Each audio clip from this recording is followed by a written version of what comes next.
जब उनको देखते थे वो किट लेके अपनी साइकिल पे जाते थे, तैयार होके खेलने जाते थे, वहाँ से मुझे थोड़ा इसका जागा कि मुझे खेलना है, मैं भी खेल सकता हूँ। मैं 14 साल से खेल रहा हूँ।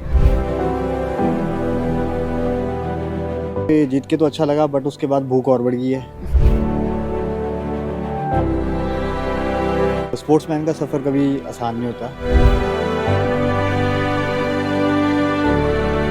बस यही फोकस है कि एक बारी इंडिया की जर्सी पहननी है। नमस्कार दर्शकों, आप देख रहे हैं नेशन स्पीक्स। मैं हूं आपके साथ काजल शर्मा। आज हम मौजूद हैं परवाणू में और हमारे बीच में मौजूद है आज बैडमिंटन इंटरनेशनल खिलाड़ी जो कि गढ़खल से बिलोंग करते हैं। जी हाँ, मैं बात कर रही हूं भूपेन जी की। तो सबसे पहले तो भूपेन जी, आपका नेशन स्पीक्स में स्वागत है। Thank you ma'am. सर, आपने बैडमिंटन का शौक कहाँ से आपको लगा था? मैम, बैडमिंटन का शौक़ मैं हॉस्टल में पढ़ता था चंडीगढ़ में, जलंधर पब्लिक स्कूल में, सेक्टर 1 में। तो वहाँ हमारे हरियाणा के प्लेयर को सिलेक्ट हो के आए। तो खेलते तो हम शुरुआत से थे, 13-14 साल की उम्र से हम खेल रहे थे। तो जब उनको देखा हमने कि वो स्पॉन्सर्ड खिलाड़ी थे सारे हरियाणा की तरफ से, हैफेड की तरफ से, उसके बाद जब उनको देखते थे वो किट लेके अपनी साइकिल पे जाते थे, तैयार होके खेलने जाते थे, तो वहाँ से मुझे थोड़ा इसका जागा कि मुझे खेलना है, मैं भी खेल सकता हूँ। और फिर मैंने वहाँ से शुरुआत की खेलने की। बैडमिंटन आप कौन सी उम्र से खेल रहे हैं? मैम, मैं 14 साल से खेल रहा हूँ। 14 ईयर से। कभी आपने सोचा, जो आपकी ये यात्रा है, इसकी शुरुआत कहाँ से हुई थी आपकी?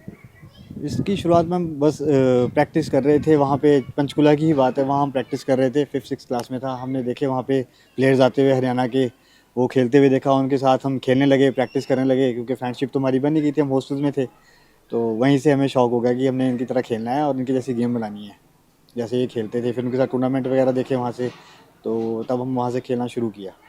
आपने जैसे 2 गोल्ड्स भी जीते हैं और साथ ही सिल्वर भी जीते हैं, तो उनको जीतने के बाद आपकी क्या भावनाएं हैं? मैम, उसके बाद जीत के तो अच्छा लगा, बट उसके बाद भूख और बढ़ गई है कि अभी और कुछ कर सकते हैं आगे आगे अच्छे लेवल पे जाके और अच्छा करना है। एटलीस्ट इंडिया में गोल्ड लेके आना है अपनी मास्टर कैटेगरी में। कोशिश यही है और इसी के लिए तैयारी कर रहे हैं। आपने बैडमिंटन में जब गोल्ड जीता था, तो उसको उसके लिए कितनी कड़ी मेहनत की थी? क्या जो आपका ये सफ़र था, ये आसान था? मैम, स्पोर्ट्समैन का सफ़र कभी आसान नहीं होता, ये सभी को पता है। स्पोर्ट्समैन के लिए स्ट्रगल होता है, पढ़ाई ईजी होती है, लेकिन स्पोर्ट्समैन का जो सफ़र है वो वैसे ही शुरुआत से ही बहुत टफ रहता है, क्योंकि उनको बहुत चीज़ों से गुजरना पड़ता है। इंजरीज़ हो गई, ट्रेनिंग होगी, वर्कआउट्स हो गए, और डाइट हो गया, अपनी प्रॉपर रेस्ट हो गया। तो ये आसान जर्नी नहीं थी। अगर गोल्ड के लिए भागना था, जीतना था, तो उसके लिए मेहनत तो शुरू से ही करनी पड़ती है, मतलब दिन रात एक करना पड़ता है। तब जाके कहीं आपको वो एक लेवल मिलता है कि हाँ, आप कुछ करके दिखा सकते हो। लेकिन मेहनत तो मेन जो फोकस है वो मेहनत पे ही था कि आप लगे रहो बस। रिजल्ट जो भी होगा देखा जाएगा, बट आप अपनी मेहनत ना छोड़ो, मतलब अपने पास से आप कोई कमी ना छोड़ो। अगर तो बात करें एक आदर्श खिलाड़ी की, तो आपके लिए कौन है जो आदर्श खिलाड़ी है? मेरे लिए आदर्श खिलाड़ी है योगेश चौहान, जो सोलन से हैं, बीएसएनएल में जॉब करते हैं, और वो इंटरनेशनल प्लेयर है। और इस टाइम वो मास्टर्स खेलते हैं, तो हमने बचपन से उन्हीं को देखा है। देखा जाए तो मेरे लिए हिमाचल के लिए देखा जाए तो हम जैसे जो हिमाचल के शटलर्स हैं, सभी के लिए वही एक जो आदर्श है वही है योगेश चौहान, जो कि सोलन से है। जो ये गोल्ड आप जीतने के बाद जो है, आपका लक्ष्य क्या है? क्या आप किसी बड़े टूर्नामेंट या प्रतियोगिता की तैयारी कर रहे हैं? हाँ जी, टूर्नामेंट्स तो हर साल चलते रहते हैं। हर साल नेशनल्स होते हैं, हर साल मास्टर्स के नेशनल होते हैं, मास्टर कैटेगरी के नेशनल होते हैं। हर साल उनकी सिलेक्शन होती है, स्टेट डिस्ट्रिक्ट होती है। तो बस यही फोकस है कि एक बारी इंडिया की जर्सी पहननी है। आपका दिन प्रतिदिन का ट्रेनिंग का रूटीन क्या होता है, जैसे कि जो एक खिलाड़ी के रूप में खुद को तैयार रखता है? मैम, मेरा जो दिन का शुरुआत होता है, मैं 3:30 बजे सुबह उठ जाता हूँ, और 4 बजे मैं फील्ड पे होता हूँ कोर्ट में। उसके बाद मैं 4 बजे से अपना प्रैक्टिस शुरू कर देता हूँ। जो मेरे पास सीनियर बैच है खेलने आता है, मैं सिखाता भी हूँ उनको, तो उनके साथ मैं अपनी प्रैक्टिस भी करता हूँ। तो 4 से लेके 5 हमारे कोर्ट सेशन होता है। कोर्ट सेशन के बाद हम 5 से 6:30 बजे तक हम ग्राउंड सेशन करते हैं। फिर 6:30 से 7:30 बजे तक फिर हम सेशन करते हैं, अपना कोर्ट का सेशन करते हैं। तो ये सुबह का होता है। उसके बाद फिर मैं स्कूल चला जाता हूँ, कोच एज जहाँ पे मैं कोच एज अ जॉब कर रहा हूँ स्कूल में, परवाणू में। तो फिर वहाँ पे सारा दिन बच्चों को खिलाना, उनके साथ खेलना। फिर उसके बाद 2 बजे छुट्टी होती है, 4 बजे 2 से 3 का रेस्ट मिलता है मुझे। 4 बजे फिर मैं वहाँ चला जाता हूँ सिखाने स्कूल में ही। वहाँ पे एकेडमी है स्कूल की, तो मैं हाइजीनियस स्कूल की एकेडमी है, तो वहाँ सिखाने जाता हूँ। फिर वहाँ सेशन लेता हूँ, वहाँ बच्चों के साथ फिर मैं अपनी प्रैक्टिस भी कर लेता हूँ। फिर शाम को फिर 6 बजे आता हूँ, वहाँ से फ्री होता हूँ। 6 बजे आके सेक्टर 5 जो रोटरी क्लब है हमारा, तो वहाँ पे जाके प्रैक्टिस देता हूँ मैं। फिर वहाँ जाके प्रैक्टिस करता हूँ। वहाँ जूनियर सेशन आता है, तो जूनियर 10-12 बच्चे हैं मेरे पास, तो उनको सिखाता हूँ। तो 8 बजे तक उनको सिखाता हूँ। 8 बजे के बाद फिर मैं अपनी प्रैक्टिस दोबारा करता हूँ, तो 9 बजे घर पहुँचता हूँ। आपने अपने करियर में सबसे जो प्रेरणादायक पल होता है वो कौन सा महसूस किया है, कौन सा अनुभव किया है? प्रेरणादायक मैम यही है, जब मेरा मैच था, जब मेरा फर्स्ट गोल आया, उस टाइम मैं हार चुका था पहला सेट। तो उसके बाद जब मैं कमबैक के लिए फ़ाइट किया, तो मेरे दिमाग में ये चल रहा था कि ये एक पल है जो मैं छोड़ नहीं सकता, क्योंकि वो फाइनल मैच था। मैच टफ था, असम के साथ था मेरा मैच, केहाल रेहांग नाम था उनका, है उनका। तो उनके साथ मैच था, तो वो एक पल था जिस टाइम मुझे लगा कि नहीं, इस टाइम को, इस पल से मुझे अगर है कुछ अचीव करना है तो यहीं पे करना है, नहीं तो उसके बाद फिर मुझे वो जर्नी दोबारा से ही शुरू करनी पड़ेगी। तो बस एक वो पल था जो एक यादगार था, जो फर्स्ट गोल्ड आया, जो मैंने कभी सोचा नहीं था, बट हाँ मेहनत ज़रूर कर रहा था उस चीज़ के लिए, बट वो फिर भी मैंने अचीव किया। मुझे अच्छा लगा, कोच का मेरा आशीर्वाद रहा, मेरे पेरेंट्स का, सभी का आशीर्वाद रहा इस चीज़ में। और जो मेरे सिखाने वाले थे, परवाणु के मेरे दोस्त थे, परवाणु के जो मेरे साथ खेलने वाले थे, प्रैक्टिस करने वाले थे, जो परवाणु के सीनियर्स थे, सीनियर ग्रुप थे, उन्होंने सभी ने अपना ब्लेसिंग दी। वो मेरे को बूस्टअप रखते थे हमेशा खेलने के लिए कि तू लगा रहा, कुछ नहीं कुछ, आज निकल बनेगा। तो मतलब कि उनका मोटिवेशन पावर इतना था, तो उस मोटिवेशन पावर से मुझे वो सब याद आ रहा था उस टाइम पे कि आज नहीं छोड़ना गेम। तो बस एक वो एक प्रेरणा था कि वहाँ से मैंने कमबैक का एक जो था चीज़ की, कमबैक नाम की भी कोई चीज़ होती है, वहाँ से सीखा था कि कमबैक भी करना चाहिए। प्लेयर को अगर हारता है तो उसे आगे बढ़ने के लिए दोबारा आगे बढ़ने के लिए दोबारा कोशिश करनी चाहिए। तो अगर कोशिश करता है तो वो डेफिनेटली जीतेगा। आपका जो बैडमिंटन खेलने का तरीका है वो क्या है जी, जो कि इसे आप और बेहतर बनाने के लिए, और कौन सी तकनीकी जो पहलू हैं उस पर ध्यान देते हैं? मैम आजकल बैडमिंटन वैसे ही बहुत अचीव कर रहा है, और बहुत ही ज़्यादा एडवांस हो रहा है इंडिया में। खासकर इंडियन बैडमिंटन बहुत ऊपर तक जा रहा है, बहुत अच्छे अच्छे खिलाड़ी निकल रहे हैं, और बहुत ही अच्छे अच्छे प्लेयर्स निकल रहे हैं हर एक लेवल पे, हर एक स्टेट से, हर एक डिस्ट्रिक्ट। इनफैक्ट मतलब 13-15 के बच्चे भी बहुत तेज़ निकल रहे हैं। 13-15-16 के बच्चे भी इतने तेज़ निकल रहे हैं, वो लोग खुद मैच में जाके पार्टिसिपेट कर रहे हैं, क्योंकि वो सोच रहे हैं कि हमें अगर कुछ करना है तो हमें अपने से बड़े वालों के साथ खेलना पड़ेगा, ताकि हम उनके एक्सपीरियंस से भी कुछ सीख सकें। तो मेरा भी यही रहता है कि अब हम मास्टर कैटेगरी खेलते हैं, मास्टर कैटेगरी, क्योंकि मैं 35 हूँ, तो हम मास्टर कैटेगरी खेलते हैं। तो मास्टर कैटेगरी में भी आप समझो, अगर मास्टर कैटेगरी खेलना है तो आपको यंग के साथ ही प्रैक्टिस करनी पड़ेगी, ताकि आपके जो रिफ्लेक्सेस है, जो आपका पेस है, बॉडी पेस, वो उनके साथ बना रहे, तब आप कहीं जाके अपनी कैटेगरी में कम्पीट कर सकते हो। तो बैडमिंटन वैसे ही फास्ट गोइंग गेम है आज के टाइम में, और जितनी मेहनत करो उतना कम है बैडमिंटन में, क्योंकि इसमें है कि एक शेर है तो सवा शेर भी बैठा है, तो वो हिसाब है। तो मतलब ये मैं अपने आप को ये कोशिश करता हूँ कि जितना इसमें हम करेंगे उतना कम है। मतलब अपने आप को रोको ना, जब तक आप बुरी तरह से थक ना जाओ, उसके बाद फिर भी लगे रहो जब तक आपको कुछ मिले ना, और जब तक आपको है कैपेसिटी है, आप लगे रहो, तब कहीं जाके आपको रिजल्ट की आप अपने से उम्मीद कर सकते हो। मिलेगा नहीं, बट हाँ उम्मीद कर सकते हो कि हाँ मैं कुछ परफॉर्म कर पाऊँगा, एक अच्छा परफॉर्मेंस दिखा पाऊँगा। क्योंकि मेन चीज़ होती है, हार जीत तो बाद की बात है, वो भी खेलने आता है खिलाड़ी भी, ओपोनेंट भी, और मैं भी खेलने जाता हूँ। तो मेन चीज़ होती है कि वहाँ जाके अगर तालियां बजती है, वो ये नहीं बजती कौन जीता कौन हारा, वहाँ ये बजती है कि कौन खेल रहा है, कौन कैसा खेला, क्या गेम अच्छी लगी, ऑडियंस ऑडियंस इंटरेक्ट हुए अच्छे से, ऑडियंस को अच्छी लगी गेम। और क्लास जो 30+ जो कैटेगरी आ गई आज के टाइम में, उसमें हम ये नहीं कह सकते जोर वाली गेम है, उसमें ये है क्लास, क्योंकि उस टाइम सब स्किल दिखाते हैं जो पहले से सीख के आए हैं, तो वो स्किल्स की गेम रहती है उस टाइम।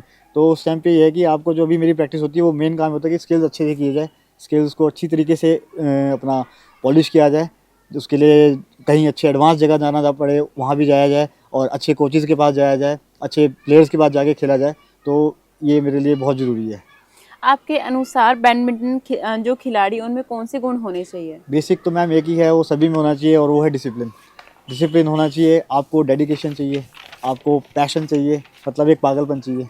अगर आपको किसी गेम में आगे निकलना है और आपको उस गेम में कुछ अचीव करना है, तो आपको पैशन चाहिए। अब जैसे मेरा ही होता है कि मेरे को अलार्म कभी नहीं जगाता, उल्टा मैं अलार्म को बंद करता हूँ सुबह। तो ये मुझे पहले ही अपना क्लिक हो जाता है, 3:30 की मुझे उठाना है, मुझे प्रैक्टिस के लिए जाना है। तो बस ये पैशन चाहिए, पागलपन चाहिए, तब जाके आप कहीं सोच सकते हो कि आप परफॉर्मेंस दोगे। क्योंकि वैसे ही हर एक गली में आज के टाइम में बैडमिंटन प्लेयर तैयार हो रहा है, और अच्छी से अच्छी जगह जाके कोचिंग लेके एडवांस हो चुकी है कोचिंग लेवल्स, क्योंकि डिफरेंट तरह के कोचेज़ हायर हो रही है। इनफैक्ट इंडियन टीम भी आजकल कोचेज़ हायर कर रहे हैं अच्छे अच्छे, ताकि हम अच्छे पॉलिश प्लेयर बना सकें अपने। तो यही चीज़ है कि आपको डिसिप्लिन में होना, पैशनेट होना, जुनून होना आप में बहुत ज़रूरी है, तभी आप एक अच्छे खिलाड़ी बन सकते हो। आपके लिए एक सफलता का मतलब क्या है? सफलता का मतलब मेरे लिए है कि जब आप एक ऐसे लेवल पे, सफलता तो ये है कि आप चलो एक आपने एक लेवल अटेन कर दिया कि आप यहाँ पहुँच गए, लेकिन मैं कहता हूँ वो एंडलेस प्रोसेस है। आप जितना करोगे उतना कम है आज के टाइम में। आज के टाइम में आप जितना अच्छा करोगे उतना कम है, क्योंकि क्रिटिसाइजिंग वाली चीज़ भी रहती है। अगर आप अच्छा करोगे तो भी क्रिटिसाइज होगे, नहीं करोगे तो भी क्रिटिसाइज होगे। बट हाँ, लेकिन आपको उन लोगों से क्या लेना, दुनिया का काम तो है कहना। बिल्कुल। तो आप लोग अपने पे काम करते रहो, अपने आप को करते रहो, अपने आप को पॉलिश करते रहो, पॉलिश करते रहो, पॉलिश करते रहो, जितना पॉलिश कर सकते हो, ताकि एटलीस्ट आपकी खुद की संतुष्टि होनी चाहिए कि हाँ, मैंने जिस काम को शुरू किया था मैं उस काम में अच्छा हुआ। मतलब ये है कि अगर मैंने किसी चीज़ को शुरू किया है, अगर मैंने खेलना शुरू किया और अगर मैंने गेम बनानी शुरू करी है अपने लिए और खेलना शुरू किया है, तो मुझे अंदर से रिलीफ है कि नहीं, ठीक, मैंने उस टाइम जो डिसीजन लिया था सीखने का और पकड़ने का गेम को, वो सही था। तो बस मेरे हिसाब से यही चीज़ है सफलता। गोल जीतने के बाद आपकी क्या जो है प्राथमिकताएं बदल गई है? अब गोल जीतने के बाद मेरा मैम ये नेक्स्ट ये है कि मैं इंडिया की जर्सी पहनूँ, दोबारा फाइट करूँ, अच्छा करूँ, अपनी कैटेगरीज़ में अच्छा खेलूँ, क्योंकि मेरी कैटेगरीज़ में बहुत कंपटीशन है। मैं इंडिया के लिए खेलूँ, इंडिया की जर्सी पहनूँ। मेरा सपना तो यही है कि इंडिया को इंटरनेशनल लेवल पे जाके मैं कम्पीट करूँ इंडिया से, और इंडिया की जर्सी पहन के। तो पहला ये है। और जो दूसरा मेरा है कि जो हमारा लोकल है, जैसे परवाणू में क्रेज़ बढ़ चुका है बच्चों का बैडमिंटन का, तो यहाँ से भी हमारे कुछ प्लेयर्स निकलना शुरू हुए। जो प्लेयर्स हमारे निकले यहाँ से, वो भी अच्छे लेवल पे जाके एक लेवल अटेन करें अपना, ताकि और बच्चों को मोटिवेशन मिले और लोगों को इंस्पिरेशन मिले। जैसे आज के टाइम में बच्चे हो गए हैं, आज के टाइम में नशा बहुत फैल रहा है, हर जगह ही फैल रहा है। तो बेसिक चीज़ एक है कि अगर आप स्पोर्ट्स का एक यही मोटो है कि अगर आप स्पोर्ट्स में जाते हो तो जो ऑटोमेटिकली प्लेयर्स होते हैं, बच्चे होते हैं, उनका ध्यान दूसरी तरफ डाइवर्ट होता ही नहीं है, क्योंकि स्पोर्ट्स आपको उस लेवल पे रखता है। वो आपको पता है कि आपको, मेरे को नींद प्रॉपर चाहिए तो चाहिए, मुझे खाना प्रॉपर चाहिए तो चाहिए, मुझे डाइट प्रॉपर लेनी है तो लेनी है, मुझे प्रैक्टिस पे उठना है तो उठना है। तो एक वो डिसिप्लिन आपके अंदर पहले ही क्रिएट कर देता है। वो एक स्पोर्ट्स से ही आता है, वो कहीं से नहीं आता है, वो स्पोर्ट्स से ही आता है। तो मेरा यही है कि जो बच्चे यहाँ पे जिनको प्लेटफॉर्म ना मिला है वो प्लेटफॉर्म अब हम मिल रहा है, यहाँ पे सिखा भी रहे हैं। और टूर्नामेंट्स भी परवाणू वाले, PIA हो गया, हमारे MTA हो गया, ये सब टूर्नामेंट ऑर्गेनाइज़ कर रहे हैं। हर साल में ये बैडमिंटन कप ऑर्गेनाइज़ करते हैं, ताकि यंग टैलेंट्स बाहर आए और खेले और अपना जो प्रतिभा है वो दिखाएं। तो ये अच्छी चीज़ है मेरे, और हम यही चाहते हैं कि आगे जो हम किसी को इंस्पिरेशन लेके चले, हम भी किसी के लिए इंस्पिरेशन बने कि वो आगे जाके इंडिया लेवल पे, अपना हिमाचल लेवल पे कम्पीट करे और नाम रोशन करे। आप आने वाली पीढ़ी जो बैडमिंटन के बारे में, उनमें क्या सलाह देंगे? आने वाली पीढ़ी को मैं यही सलाह करूँगा कि सभी अपने भाई बहन हैं जो खेलने वाले हैं, वो अच्छी प्रैक्टिस करे, मेहनत करे, खूब कड़ी मेहनत करे। ये मत सोचे कि थोड़ा में हो जाएगा, और हार के निराश ना होएं। हार बहुत ज़रूरी है, क्योंकि जो हारता है वही जीत का मतलब समझता है। तो हारना भी बहुत ज़रूरी है। हार को बर्दाश्त करना सीखे, पेशेंस लेवल लाए, और जितना हो सके उतनी मेहनत करे, जितना हो सके उतनी मेहनत करे, अपने आप को निखारने की कोशिश करे। हर रोज़ कुछ ना कुछ सीखे, हर रोज़ कुछ ना कुछ नया चीज़ सीखे गेम में। हर रोज़ गेम के लिए पॉजिटिव रहे, अपने एटीट्यूड को पॉजिटिव रखे, अपने घर के प्रति, अपने स्कूल के प्रति और अपने काम के प्रति हमेशा पॉजिटिव रहे। और यही एक चीज़ है जो आपको आगे लेके जाएगी। जो आपका एक पॉजिटिव एटीट्यूड है वही आपको आगे लेके जाएगा। यदि आपको मौका मिलता है कि भारत में बैडमिंटन को बढ़ावा देने के लिए, तो आप क्या कदम उठाएंगे? अगर मुझे मौका मिलता है तो मैम, मैं तो सबसे पहले जो सबको ही पता है कि बैडमिंटन बहुत एक्सपेंसिव गेम है। इसमें शटल्स का खर्चा, रैकेट का खर्चा बहुत ज़्यादा महंगा है। तो हम पहले तो कोशिश ये रहेगी कि हमारी कॉस्ट कटिंग हुए, जिन प्लेयर्स को ये, क्योंकि आज के टाइम में क्या है, छोटी छोटी विलेजेस में बहुत टैलेंट है मैम, भरा पड़ा है।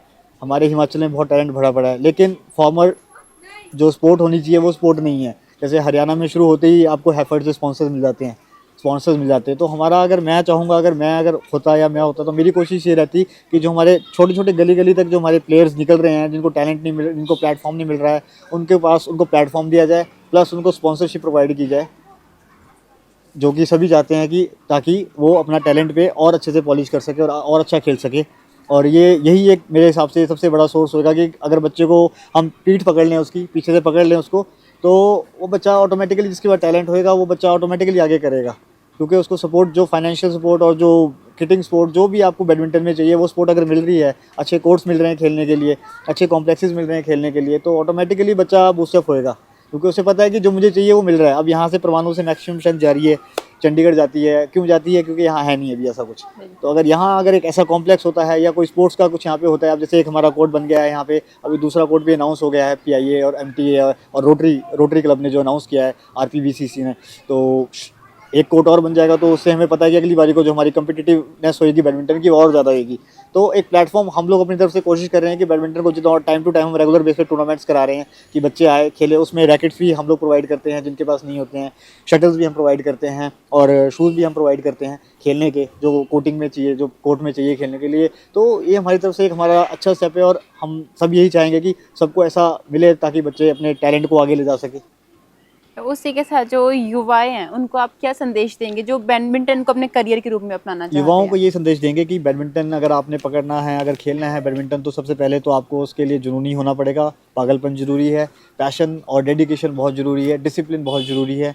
आपको हर एक चीज़ आपको प्लान करके चलना पड़ेगा, कैलकुलेटिव चलना पड़ेगा कि मुझे इस टाइम ये करना है, इस टाइम ये करना है, इतना टाइम मुझे ट्रेनिंग करना है, इतना टाइम मुझे जिम लगाना है, तो इतना टाइम मुझे ये करना है। और जितना हो सके आपको टूर्नामेंट्स खेलने पड़ेंगे। अगर आप खेल रहे हो भी और अच्छी प्रैक्टिस ले रहे हो, अच्छी गाइडेंस ले रहे हो, कोई कोचिंग ले रहा है, तो उनको यही है कि जितना हो सके डिफरेंट जगह पे जाके खेले, अच्छे प्लेयर्स के साथ खेले, अच्छे कोचेस से जाके मिले, अपनी वीकनेसेस पे काम करे और अपनी जो स्ट्रेंथ है उसको और डबल अच्छा करे ताकि आप कोर्ट में अच्छी परफॉर्मेंस दे पाए और बैडमिंटन और हिमाचल के लिए अच्छा कर पाए और हिमाचल के लिए अच्छा स्कोर कर पाए।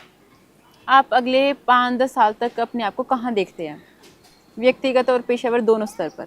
मैम अभी तो एज अ कोच हूँ, मैं एक अच्छा कोच ही हूँ। अभी जो चल रहा है अच्छा कोच बनना चाहता हूँ कि एक अच्छा कोच बनूँ और बच्चे हमारे पास से निकले। सेकेंडली मेरा अपना खुद का सपना तो यही है कि मैं 5 सालों में इंडिया की जर्सी पहनूँ। अगर पहला कि मैं इंडिया से इस कैटेगरी में भी 35+ में भी खेलूँ ताकि और बच्चे हमसे इंस्पायर हुए कि हम लोग इस एज में आके भी खेल रहे हैं। और मैं नहीं, काफ़ी मेरे जैसे बहुत प्लेयर्स हैं वो हिमाचल में हैं जो खेल रहे हैं और हम उनको देख के, चाहे वो हमारे से बड़े हो, मतलब 30+, 45+, 50+, 60+ के जो प्लेयर्स हैं उनको देख के जैसे हम लोग इंस्पायर्ड है, वो वैसे ही हमारे जो आने वाली जनरेशन वो हम लोगों को देख के इंस्पायर्ड हुए कि आगे हम, क्योंकि बैडमिंटन एक ऐसी स्पोर्ट है जो आज के टाइम में आपको मौका दे रहा है हर कैटेगरी को खेलने का और इंटरनेशनल लेवल पे भी। आप मतलब अगर आप 60 साल के भी हो तो आप इंडिया खेल सकते हो क्योंकि बैडमिंटन आपको मौका दे रहा है। तो यही हम चाहेंगे कि बच्चे हमसे इंस्पायर हुए और अच्छे प्लेयरों से इंस्पायर हुए, अच्छे कोचेस से इंस्पायर हुए और इतना होए कि वो भी अपने लेवल पे इतना अच्छा करे कि मतलब आने वाले टाइम पे बैडमिंटन के जो खिलाड़ी हैं हमारे वो ओलंपिक लेवल पे भी अच्छा परफॉर्म करे। जैसे अभी लक्ष्य सेन हैं वो अच्छा परफॉर्म करके आए हैं और काफ़ी प्लेयर अच्छे हैं, पीवी संधू है, साइना नेहवाल है, पी कश्यप है। तो इनके जैसे प्लेयर हमारे भी हो सकते हैं, तैयारी हो सकती है। सिर्फ डेडिकेशन, पैशन और जुनून की ज़रूरत है। अगर ये सब चीज़ें बच्चों में आ जाए तो कोई बच्चा कहीं भी पहुंच सकता है, मेरा ये मानना है। और यही मैं चाहूँगा कि आगे 5 सालों में ऐसा ही ट्रेंड हमारे यहाँ पे चले कि बच्चे नेशनल लेवल, स्टेट लेवल पे कम्पीट करना शुरू करें और हर जगह से करना शुरू करें, चाहे वो हमारे हिमाचल का छोटा इलाका हो, चाहे हमारे हिमाचल का बड़ा इलाका हो। जैसे कि आजकल जो युवा उन्होंने ज़्यादातर अपना जो रुख है वो नशे की ओर कर दिया है, तो उसके लिए आप क्या कहेंगे? मैम नशे की और क्या है आज के टाइम में जो क्या चीज़ है कि आज के टाइम में ये चीज़ इजीली अवेलेबल है। मैम पहली चीज़ तो ये चीज़ इजीली अवेलेबल है क्योंकि अब स्पोर्ट्स में क्या है, सबको पता है कि हमें जोर लगाना पड़ता है, फील्ड में जाना पड़ता है, कोच की मार भी खानी पड़ती है और सबसे बड़ी चीज़ है हमें अपने आपको शरीर को कष्ट देना पड़ता है। तो आज के टाइम में जो बच्चे हैं वो नहीं कर पा रहे इस चीज़ को, वो बहुत ही ज़्यादा पैम्पर्ड है बच्चे, उनको नाजुक बना दिया गया है बहुत ज़्यादा। क्योंकि आज के टाइम में हम लोग जब छोटे थे तो हम लोग फील्ड में रहते थे, ग्राउंड में रहते थे, ग्राउंड में खेलते रहते थे। तो आजकल के जो जनरेशन है वो बच्चे बहुत कम है, ग्राउंड में बहुत कम है। आजकल कंपटीशन भी बहुत ज़्यादा है और बच्चों को जो चीज़ इजीली मिल रही है बच्चे उस तरफ ज़्यादा जा रहे हैं, डाइवर्ट हो रहे हैं। जो चीज़ इजीली मिल रही है क्योंकि बच्चे वो जोर नहीं लगाना चाह रहे हैं। तो ये एक कह रहे हैं कि इसको हम किस चीज़ की किसकी गलती माने, अब क्या ही बोलें इस चीज़ में कि ये ट्रेंड फैल रहा है और ये बढ़ रहा है। इसके लिए एक ही है कि बच्चों को एक प्रॉपर, पहली चीज़ तो प्रॉपर फैसिलिटी दी जाए ताकि बच्चे पहले से उनको पॉलिश किया जाए, उनको स्पोर्ट्स की अहमियत दी जाए। स्पोर्ट्स की अहमियत कोई भी हो, स्पोर्ट्स, आर्ट्स, म्यूज़िक, इन सब की अहमियत भी बताई जाए। इनको भी एज अ सब्जेक्ट ही ट्रीट किया जाए। ये भी एक सब्जेक्ट है, इनको ये ना किया जाए कि आपका अगर स्कूल में पीरियड लग रहा है तो स्पोर्ट्स क्लास है, चलो आप स्पोर्ट्स की पीरियड में चलेंगे। नहीं, उनको एज अ सब्जेक्ट अच्छे से ट्रीट किया जाए कि नहीं ये एक सब्जेक्ट है, इससे हमने पढ़ना है, इससे हमें उसके बेनिफिट्स क्या है कि आपको स्पोर्ट्स बेस पे जॉब मिलती है, गवर्नमेंट जॉब्स मिलती है, आप यहाँ भी कर सकते हो। आप इस, क्योंकि स्पोर्ट्स वाले जो पर्सन होते हैं उनके लिए तो फील्ड्स बहुत खुली होती है, वो कहीं भी जा सकते हैं। बहुत चीज़ें हैं आज के टाइम में। Science, sports authority of India different type of courses करा रहा है, लाइंड अप कर रहा है कि आओ आप कोचेज बनो, करो। अब तो जब वो लोग इतने सरकार इतना सपोर्ट कर रही है कि आप यहाँ आओ, कोर्सेज वगैरह करो, तो बच्चों को अहमियत का पता होना और पेरेंट्स को अहमियत का पता होना बहुत ज़रूरी है। मेरा मतलब यही है कि अगर पेरेंट्स को और सभी को अगर स्पोर्ट्स की इम्पोर्टेंस का पता हो तो मेरे ख्याल से शायद हम कुछ पिक्चर बदल दें इस चीज़ की। और आपके पास फैसिलिटी हो, आपके वेल इक्विप्ड कॉम्प्लेक्सेस हो हर जगह पे, तो मेरे ख्याल से बच्चे ज़्यादातर स्पोर्ट्स पे जाना शुरू कर देंगे। जी तो यही एक रीज़न है जो मुझे लगा है कि लैक होता है, कि कोई फैसिलिटी नहीं होती है, कहीं फैसिलिटी है तो प्लेयर्स नहीं होते हैं, जी तो यही एक रीज़न होता है। तो अगर ये सब चीज़ें हो जाए तो मेरे ख्याल से हम धीरे धीरे पिक्चर चेंज कर सकते हैं, और ये हम लोग ही हैं जो पिक्चर चेंज करेंगे, और आने वाले बच्चे हैं वही पिक्चर चेंज करेंगे। हाँ, बाकी हाँ रही बात और की, बाकी तो सपोर्ट के लिए बैठे हैं, लेकिन मेन पिक्चर तो जो इनिशिएटिव लेना है वो तो पेरेंट्स ने लेना है और बच्चों ने लेना है। जी अगर वो इनिशिएटिव ले लेंगे, बच्चे इनिशिएटिव ले लेंगे, तो वहाँ पे चेंज ज़रूर आएगा, मेरा तो ये मानना है। धन्यवाद भूविन जी, आपने हमारे से बातचीत करी और आपको सबसे पहले तो करियर के लिए आपको all the best. Thank you ma'am. आगे के लिए ऐसी अपडेट्स के लिए बने रहिए नेशन स्पीक्स के साथ।